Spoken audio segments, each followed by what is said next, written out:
बड़ी अच्छी बात मिली भैया। एंड कंपनी इलाहाबाद राजमणि घायल साथी को स्वर में आप गीत सुनने जा रहे हैं बाबूजी। गीत है राजा राम रघुराई।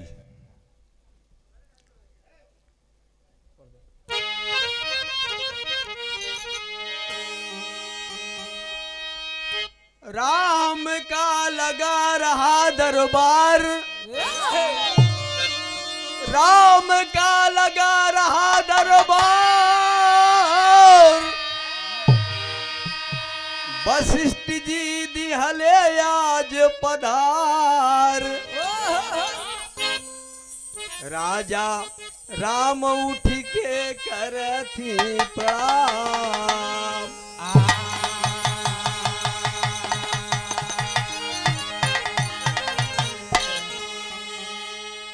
कहना है दोस्त, राम का लगा रहा दरबार, वशिष्ठ जी दिहले आज पधार।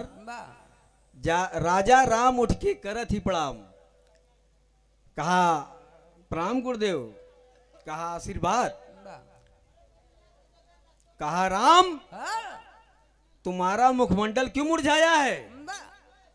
कहा गुरुदेव हमरे कुल में रघुराजा महाराजा परपाजा, लेकिन हम कतौ से आई थे, हमका सब कहा थी रघुराई आएंगे। अरे रघुराई आएंगे, कहन क्या कारण है नाथ। कहे बेटा राम तुम अपने बुजुर्गों के मुकाबले में एकदम राई के बराबर हो, एकदम सरसों के बराबर। कहन का बात बा प्रभु, कहना ऐसा बा। कहे राम राजा रघु इतना बड़ा राजा रहे कि बहुत दान दे दिए, और तू राई के बराबर है ही है। कहे का बात बा। कहे ई बात बा, राजा रघु एक बार उनके 700 रानी रहे, और 700 रानी आदेश दे दिया कि हम मकर नहाई जाब। कहें हम मकर नहाई जाब, चला लिया क्षमा। कहें ठीक बा, एकदम तैयारी बना दिए बाबूजी। तेरी में मास्टर, अरे राम प्रयाग में नहाओ नवा भवा, कहा राजा रघु से बोली न सात सही जाना नवा प्रयाग में नहाओ नवा भवा।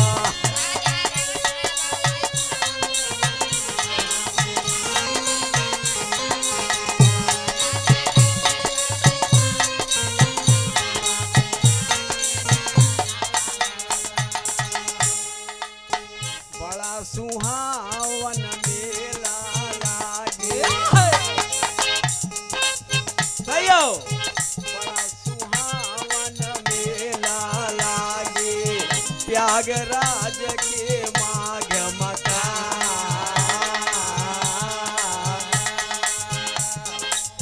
सासु रानी जी हंस के बोली न जल्दी छोड़ा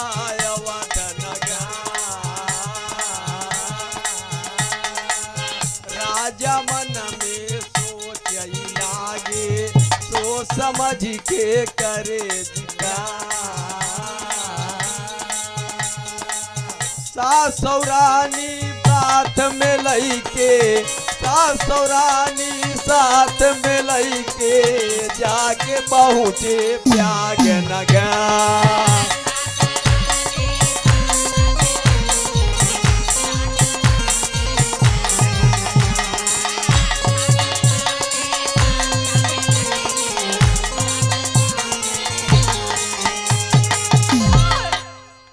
बाबूजी प्रयागराज में पहुंच गए, अब पंडा महाराज बैठा है, कहे रानी 700 और राजा एक। कहा यार औ जौन पंडा रहा एक आँखी फ्यूज रही होकर बाबूजी। कहे बतावा। कहे महाराज कहन कहीं रानी तोहरे कुल है। कहन हाँ। कहे घाट के ऊपर आई यहाँ मोरी एक बात तू माना, कहे अभी तलक कुंवर है हम एक आँख के काना। कहाँ महाराज लड़कियां में आखी गड़बड़ाई गिरी कहाँ एक ही दुल्हन दई देता लही जाता लहनवा प्रयाग में लहनवा भवा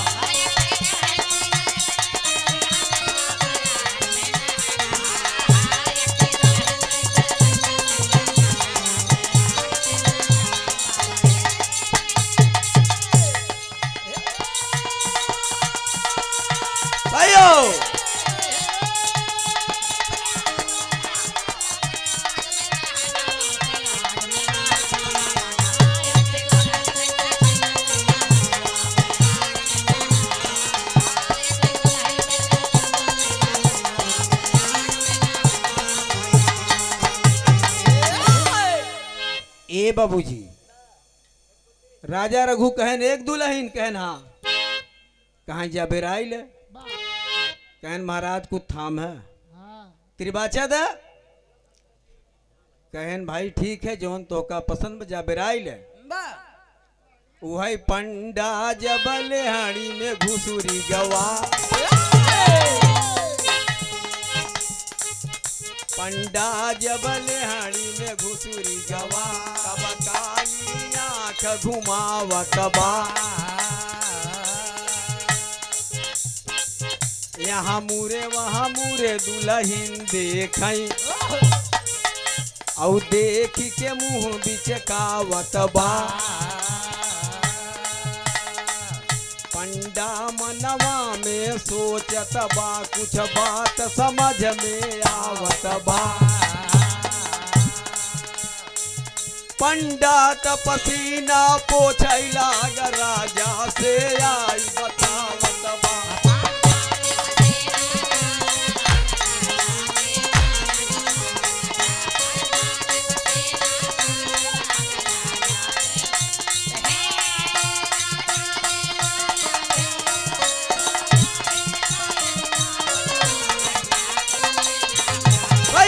बड़े प्रयागराज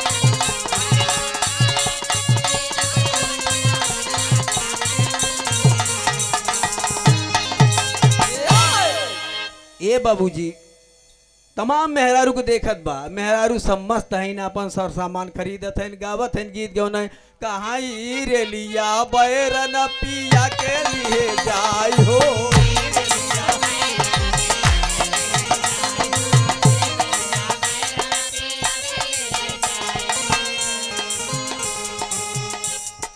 जौने किसन पिया टिकटा कटली जौने किसन पिया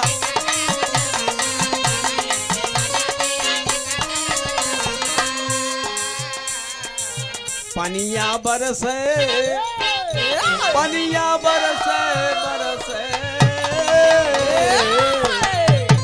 पनिया बरसे टिकट गली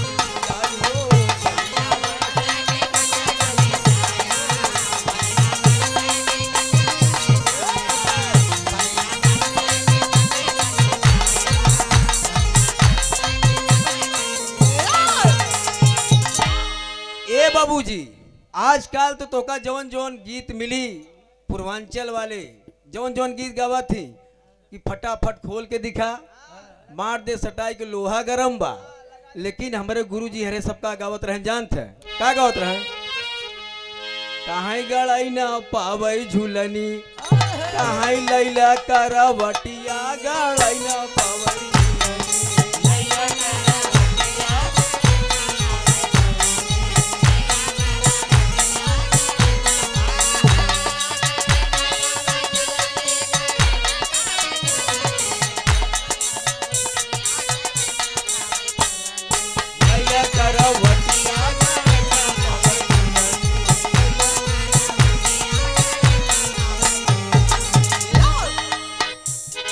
बाबूजी कहानी पे आप सब आ जाए देखें कहीं सास सो रानी कहीं महाराज कहन का कहीं सास सो रानी हमका सातों सही रानी पसंद बा कहीं हमारा सास सो रानी चाहे कहीं ले ले राजा रघु दान दे दिए बाबूजी जब दान दे दिए और रानी को लेकर के जब वो चल दिया कुछ दूर पहुंचा तो कहा एक मेहरारू पता चला आधा शेर खाएस कई 700 मेहरारू कई शेर खाई कहे 3.5 शेर कहे अरे बाप रे मामला गड़बड़ाई बा कहे महाराज हरवा कहे कब है कहे 700 रानी छोड़ के जाते है खाई के नहीं ठिकाना। अरे तू ही बतावा रोज रोज कि कहाँ से यही खाना हो प्रयाग में नहाओ नवा भवा कहीं तब कहीं 700 रानी खाना कहाँ से आए कहें तब महाराज कहें महाराज को थामा कहन का ऐसा बा हमका राजपाट पूरा दे दे कहीं दई दे राजपाट कुल छोड़ा सिंहासनवा प्रयाग में नहाओ नवा भवा।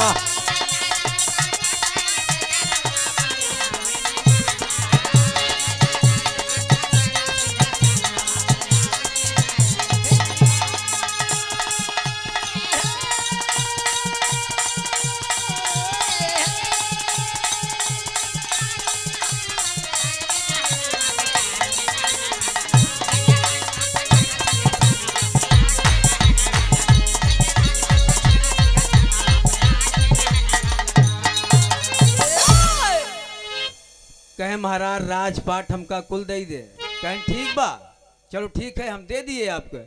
कहें पंडा सुना कहें का कहें वही फुलवरिया में अरे रज के स्थान दैदा अरे वहीं पे करबई हम हरि के भजन कहीं 700 रानी लैला प्रेम से गुजारा भाई अरे तोह का हम दई दिया पूरा राजधानिया सारा राजधानी दे दिए। सब अयोध्या में राजा रघुआ करके एक जगह फुलवारी में बैठ करके भजन कर रहे हैं हरि ओम भगवते वासुदेवाय हरि ओम भगवते वासुदेवाय। अरे दुनिया का मालिक खुश हो गया कहा इंद्र को बुलाया इंद्र इधर आओ कहा देखा हमारा भक्त इतना बड़ा दान दे दिया कहें जा ये अमर फल राजा रघुदैया खाई के अमर हो जाए। अमर फल ले के जब आई गे इंद्र भगवान दे बरे तो उतनी समय जब इंद्र भगवान को दिए इंद्र भगवान जब दिए तो इतने में नौकर चाकर राजा से बता दिए बाबूजी कहन कि अमर फलाई बा ये खाई नहीं तो अमर हो जाए गड़बड़ाई जाए मामला कहें तब इतने पे पंडा आ गया कहें महाराज को थाम है कहें अब का थाम ही हमारे पास का बा कहें अमर फल पाए है दे हमका जल्दी से कहें वो हमारे बस की बात नहीं दुनिया का मालिक भेजे बा लेकिन गुस्सा के मारा राजा रघु पंडा दे दिए पंडा जब ले लिए ना तो ओके बाद कहीं अमर फल पाई गए अमर फल पाई गए अमर फल पाई गए।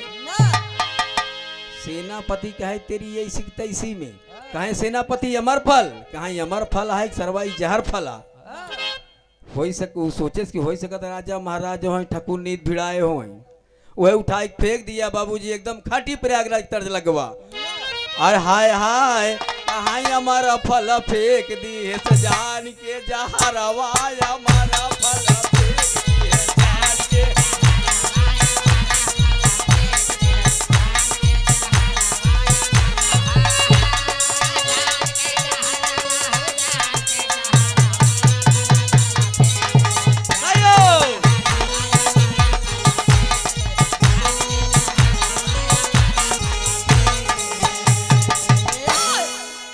उठा के बाबूजी इतने में कहे राजा रघु का बूढ़ी नौकरानी बेटवा पतोहू से बड़ी हैरानी ओकर पतोहिया उसे गोड़ मिजवाए बाबूजी गोड़ मिजवावे हाथ मिजवावे कि राजा रघु का बूढ़ी नौकरानी अब बेटवा पतोहू से बड़ी परेशानी बुढ़िया कहे हम मर गया ठीक है बा वही अमर फल जोन जहर फल रहा का उठा लिया। वही अमर फल उठाई के उ कही गई हरवा अमर फल फेंक दिया।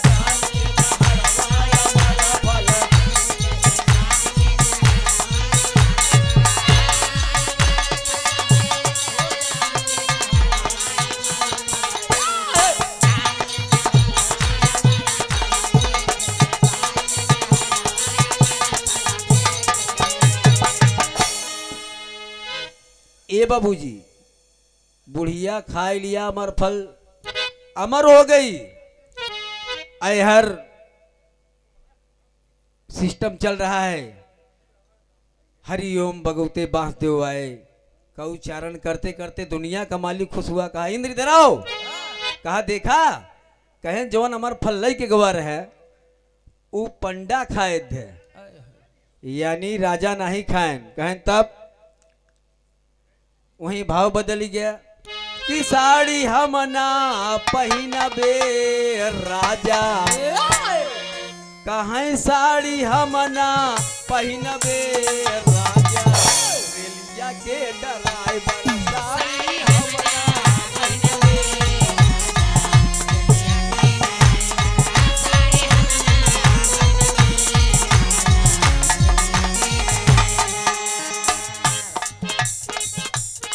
प्रभु बोलई लागे सुनिला हमारा थोड़ा सा बयनवा, प्रभु बोलई लागे सुनिला।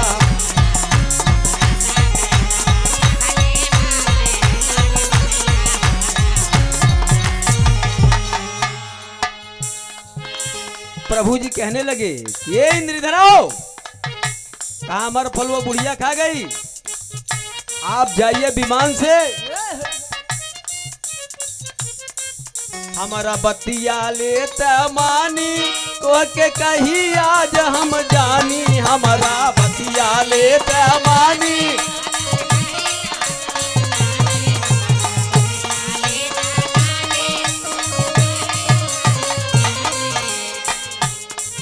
तब सपना पूरा होई राजन, तब सपना पूरा होई राजन, माना मोर कहनवा तब सपना पूरा होई।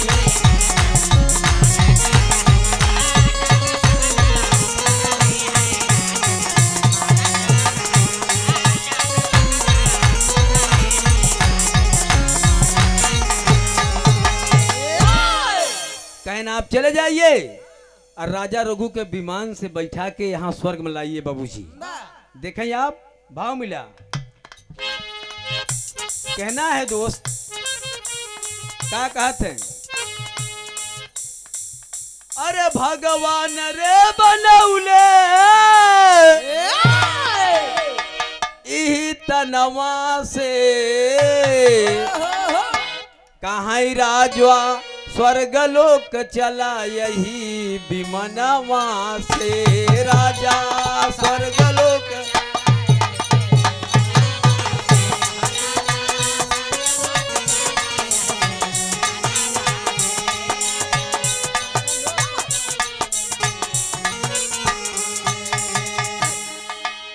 संगवा में जाए तो हरे बूढ़ी नौकरानी, संगवा में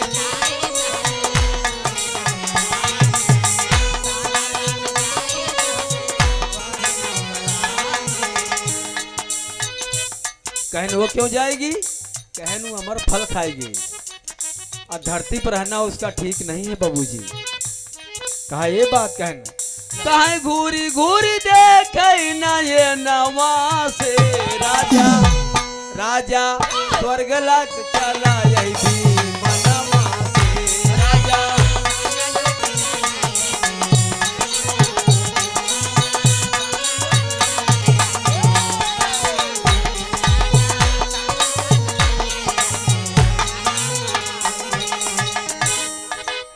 नौकर चाकर पंडा के बता दिए बाबूजी, पंडा आ गया। काहे महाराज को थाम है, कहा अब का थामी, अब हमारे पास का बा, अब तो चली चला का बेला है, घड़ी भर का मेला है, चली चला का बेला है। कहा ना महाराज, आप चलबा हमहू तोहरे साथे चलब। वहीं भाव बदली गवा, एक तर्ज लगवा वही तर्जवा बाबूजी कि गवना करा के सैया अरे बसल सहारा में उठेला दरदिया ए राजा, उठेला दरदिया ए राजा, गटर गटर में उठेला दरदिया ए राजा। अयो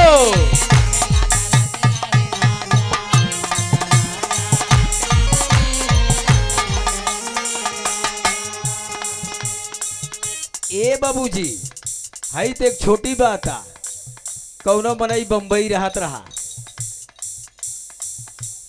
बस बस ज्यादा समय नहीं बाबूजी। कहा अपुआ तरहला बढ़िया सहारा में हम त बाटी भैया, अपने घर में हम त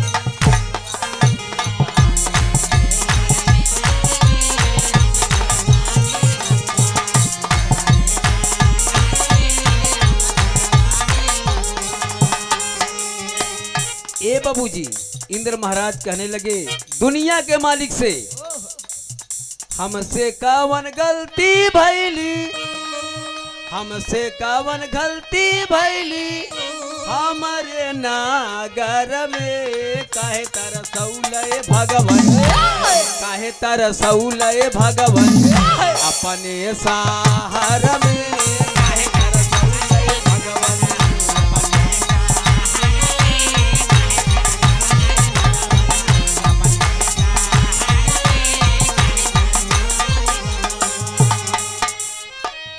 कहे राजा रघु को जाओ बुला लाओ। ए बाबूजी विमान से जब राजा रघु चलने लगे तो पंडा के नौकर चाकर बता दिए, पंडवा कहे महाराज कहन तू थामा, कहना अब क्या थामी, अब तो चली चला का बेला है, घड़ी भर का मेला है, कहना हम तोरे साथे चलब। कहन भैया ठीक है पावा पकड़ ले, चला पावा पकड़ लिए और करे बाद स्वर्ग चल दिया बाबूजी। विमान जब वहां पहुंचा स्वर्ग लोक में दुनिया का मालिक का आदेश हुआ रोक दिया जाए विमान वहीं पे, इनके साथ कोई गलत आदमी आया है। लेकिन जब हुआ गए देखे कहें भैया ये काया, कहना जो अध्याय है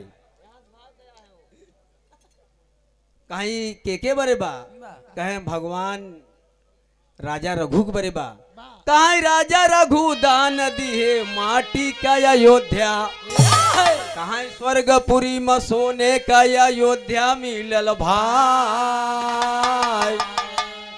और आगे देखे जब अमर फल बबुआ, अरे पेड़वा का पेड़वा लछल रहल भाई, कहीं अमर फल कहीं राजा रघु बरे बा, कहीं एक अमर फल दिए दान उनका एक पेड़ ही मिला बा। और आगे बढ़ले जब 700 छोकड़िया, अरे मोहाबाए देखाई मोहाबाए बाए जा, दुनिया का मालिक का आदेश हुआ इसको गलत चीज दिखाया जाए। एक कुआं है उसमें आग निकल रही, एक बड़ा सजगर बैठा है और गोवा देखे लगा, कहन भैया काया, कहन कि राजा रघु प्रयागराज से आए हैं, कहें उनके साथे देखा एक ही आय काना पंडा, उनके साथे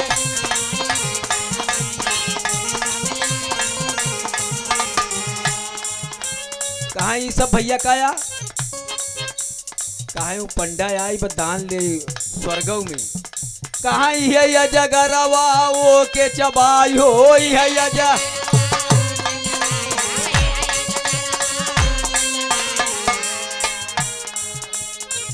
रोक जा भैया रोक जा, तोहार कही कुल देखा के नाश कही दिया तोहार भला भाई। कहे महाराज कहन कुछ थामा, कहे का बा, कहे दत्त तोहार कही तो का स्वर्ग मिला हमका नरक तोहार भला भाई। कहे महाराज कहे कहा, कहाँ अपने बगली मलैल नरकवा अपने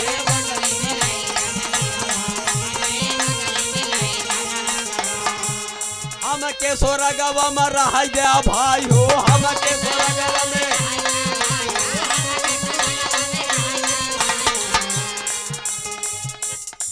पंडा जब पाई गईले दूतन से खबरिया आई के राजा रघु से बतिया आई के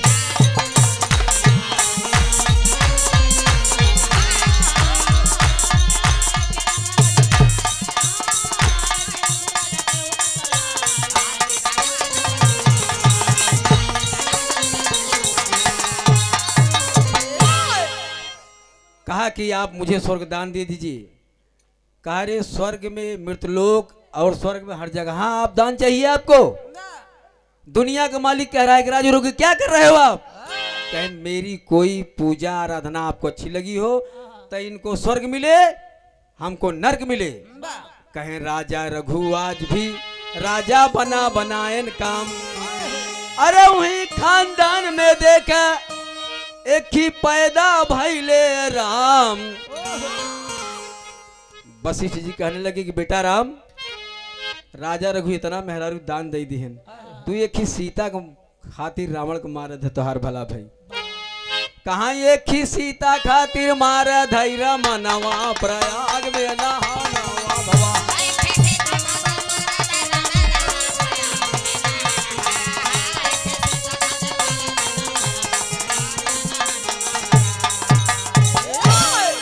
गीत के एकदम अंतिम मोड़ बाबूजी कि स्वामी गीतानंद कहे भुल्लुर तज दिहे कोतारी।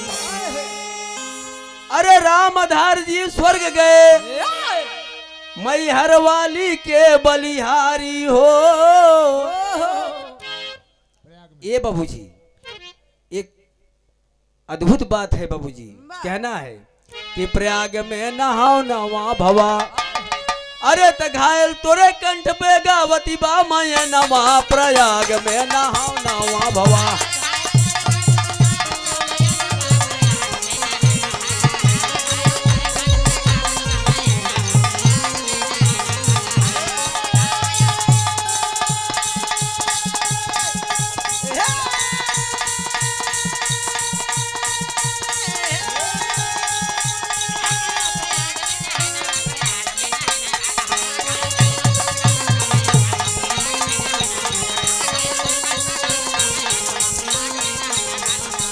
अपने सुहाने लड़कपन के मोरे जीवन में आए बाहर बन के।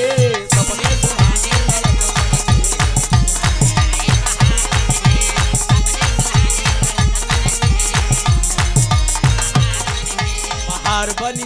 बाहर बन के सपने सुहाने